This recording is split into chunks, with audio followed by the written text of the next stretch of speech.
Here. You smoothie. Guess what I've just been doing? You've 75 times table? No. Flicking through the newspapers? Yes. Oh, lovely. And guess what I saw? I don't know, because I haven't seen them. Well, let me tell you, there is a picture of you and your daughter in the paper today, and firstly, you just defy gravity. I don't know what it is.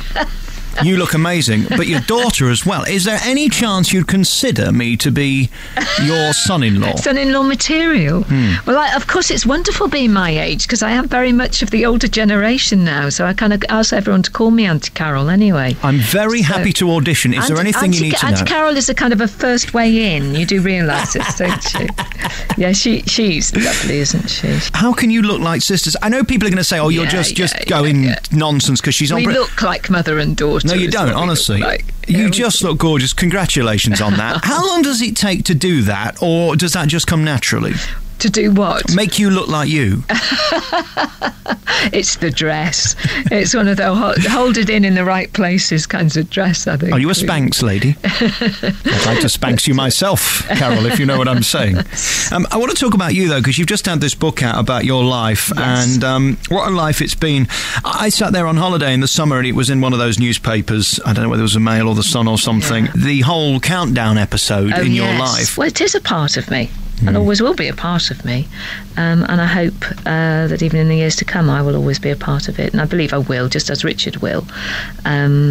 And it was always made with such love, and we just had such a laugh making it, and I'm sure half of Leeds has actually been through the studio to see it at some point or other, so they know what a laugh we all had, and genuinely loved it, and that's why it's been going for so long. It was made with love. I tell you what really bothered me about the story that you've written about it, there's a whole chapter on it in the book, was the contempt this business can have for you, that you can make it number one, you can dedicate your life to it, and they can still smack you in the gob and tell you to leave through the back door. That's hurtful. I think it was deeply traumatic, to be honest, because having lost Richard a few years before, and I was a wreck after Richard died for a very long time, and you kind of start to gird your loins again, and then it was the manner in which it was done. I appreciate things move on and bosses make changes and so on, but to have done all of that and then be told that I can never go back to the studio, like I've done something to be ashamed of, you can stop me off now, is just not right, I don't think. I still think it's not right. It's just, I still can't understand why I'm not allowed back in the studio. Oh, it's nonsense. Yeah. And I'm sure nobody would stop you if you did. I mean, why you want to is another issue. The thing is, though, we love you and we miss you. Why can't I see more of you on TV? I remember doing a thing with you about 10 years ago when I was down in London, and we sat in that studio. I think it was the first time we met.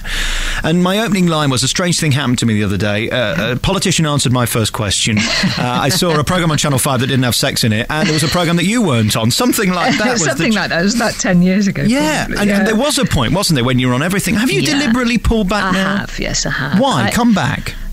No, I mean, life moves on and television moves on, and I only want to do things that I want to do now, rather than, and I've got 2 children, my lovely daughter is 18 and Cameron's 13, and my mum's getting on now and she's well in her 80s, and I look after her, and I'm very happy, but I don't feel there's no kind of burning need to be on the television anymore, as long as I can sort of do bits and pieces. So I'm on about once a week, making a guest appearance or something, and I'm quite happy doing that. And we live in Bristol now, and I'm very happy. You love your mum, don't you? I got that out of the book. I adore my mum, yeah. How do you create that? Because what you've got is so special and unique. I mean, you've just mastered it, haven't you? The art of mother and daughter just not getting on each other's nerves. Yeah, well, we never row at home, to be honest. It's I have 2 teenagers, and they've never, honestly,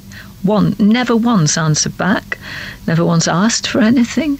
And so I tell them, how is this? How has this happened? I say this to them at the kitchen table. I said, are you adopted or something? They go, yes, Mum, we are. Because you look at the 3 of us and we're like identikits. So what's the advice then? Is it being friends? How do you keep the discipline but you don't make it uncomfortable? I was always, when they were young, or the discipline, there was always a very marked line where, that they could run around and do all of things, but if you crossed a line, you never cheeked adults, you always respected people, you always tried to be kind, if you were sort of carrying a bag for somebody or opening a door for somebody and all of that. But always, we had a laugh as well. And I think that's, and so they've grown up with that, really. And never ever ask for anything, even in spite of being able and lucky enough to earn a lot of money over many years, it's like the kids grew up in Clothes and Woolies. Yeah. Why would anybody pay fortunes for a label for a 4-year-old? It was just nonsense. And they went to, normal schools and all of that kind of thing. So I think the reason that they are the way they are with you is because you are what you are. I remember one wonderful time. Do you remember where we were in a taxi? You probably don't, but we were racing across London because some pillock had forgot to book a studio somewhere, and we went back to a hotel room together. Do you remember? And we sat on the sofa on the banquette. The banquette. It was lovely. I have pictures to prove it, Carol. You can't deny it. Hey, listen. I thought, this is a bit uncomfortable now. This is where you're going to turn on me, and I've left it right till the end. But I honestly thought you did like me because we, over the years, No, wait a minute. I've been on the internet and I've been Googling, and when you put two names in, all the stuff comes up.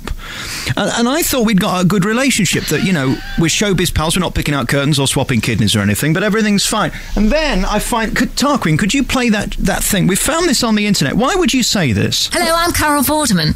I've been in showbiz for donkey's years, and I can officially confirm Alex Belfield is, without question, the ugliest man in radio. No, really, he is. Why would you say that? Because you asked me to. No, I didn't ask you to say it. You did. That was found on a website somewhere. Out of Amsterdam or something like that. You did. I want you to know we love you very much, and what you do with these Daily Mirror Pride of Britain Awards is just so special. Heart-wrenching. I mean, how many days does it take you to get over the emotion of the night? I think I'll be a wreck for about a fortnight now, so...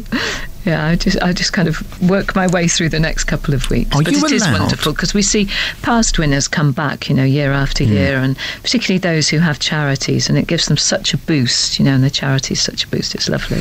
Are you allowed an orange juice with maybe a little alcohol in it after the whole thing? Well, no. I mean, last night I had a glass of wine, and then because they're clearing the room immediately, all these waiters kept kind of leaping from table to table, and somebody would pour a glass of wine. I think I had a whole glass of wine in total last night. That was it. Hey, listen, I love you very much. Thanks for coming on again, and I hope to talk to you soon. Bye-bye.